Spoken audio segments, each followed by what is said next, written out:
112th birthday, Dr. Seuss. It is here. Today is the day. Woo! We are going to celebrate Read Across America. So later today, we're going to stop, drop, and read for that half hour. I'm pumped. I have my book picked out.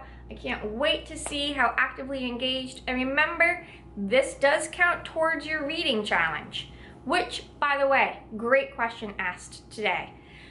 I was asked, does one book count for multiple challenges? Like, can I read a book that has a main character that is a girl, but that it's also an animal? And the answer is no, no double dipping. I need 10 different books or more, because remember, we're trying to get to 1,500 books as a school. That's 1500, 1,500. I know we can do it. I've already had lots of people come up to me and say that they've started the challenge and they're excited. But let's get to our read aloud today. It is the very first book that Dr. Seuss ever wrote and had published. He went through 10 rejections. That means 10 people said, no thank you, Dr. Seuss, before someone signed him on. And then after that, he had to rewrite it 27 times until they said, all right, I think I'll publish this or make it public so people could buy it.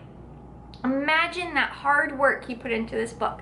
And I think if you pay close attention to the illustrations, you'll notice that they're different than his previous or his later books. And the story is, and to think that I saw it on Mulberry Street. So let's see what was seen on Mulberry Street. When I leave home to walk to school, Dad always says to me, Marco, keep your eyelids up and see what you can see. But when I tell him where I've been and what I think I've seen, he looks at me and sternly says, your eyesight's much too keen. Stop telling such outlandish tales. Stop turning minnows into whales. Now, what can I say when I get home today?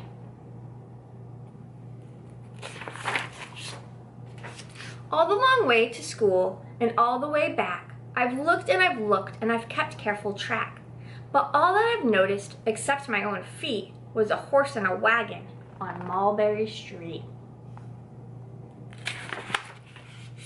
That's nothing to tell of. That won't do, of course. Just a broken down wagon that's drawn by a horse? That can't be my story. That's only a start. I'll say that a zebra was pulling that cart.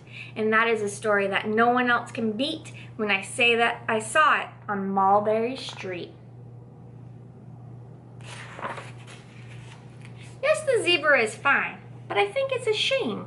Such a marvelous beast with a cart that's so tame. The story would really be better to hear if the driver I saw were a charioteer. A golden blue chariot's something to me, rumbling like thunder down Mulberry Street.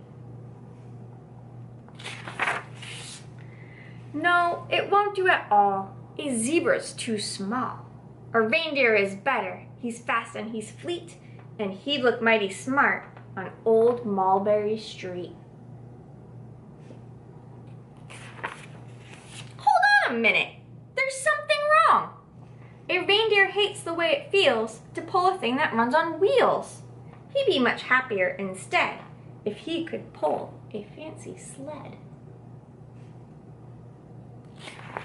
A reindeer and sleigh? Say, anyone could think of that. Jack or Fred or Joe or Nat. Say, even Jane could think of that. But it isn't too late to make one little change. A sleigh and an elephant, there's something strange. I'll pick one with plenty of power and size, a blue one with plenty of fun in his eyes, and then, just to give him a little more tone, have a Raja with rubies perched high on a throne. Say, that makes a story that no one can beat when I say that I saw it on Mulberry Street. But now I don't know. It still doesn't seem right. An elephant pulling a thing that's so light would whip it around in the air like a kite. But he'd look simply grand with a great big brass band.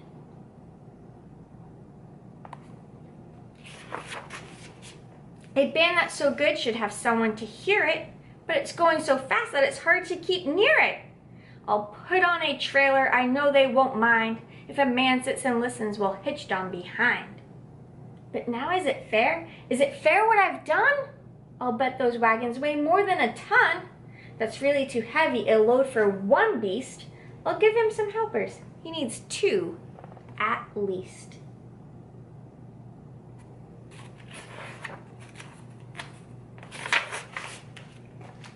But now what worries me is this. Mulberry Street runs into bliss. Unless there's something I can fix up, there'll be an awful traffic mix-up. It takes police to do the trick, to guide them through where traffic's thick. It takes police to do the trick. They'll never crash now, they'll race at top speed, with Sergeant Mulvaney himself in the lead.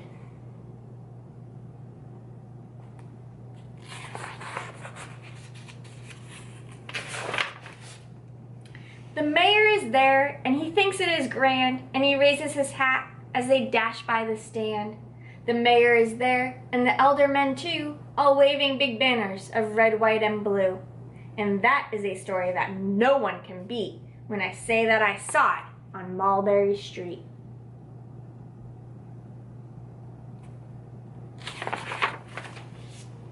With a roar of its motor, an airplane appears and dumps out confetti while everyone cheers. And that makes a story that's really not bad. But it still could be better, suppose that I add.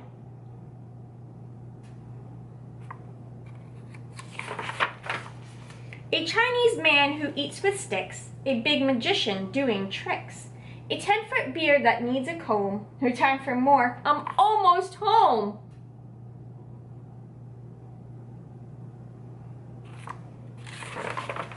I swung round the corner and dashed through the gate.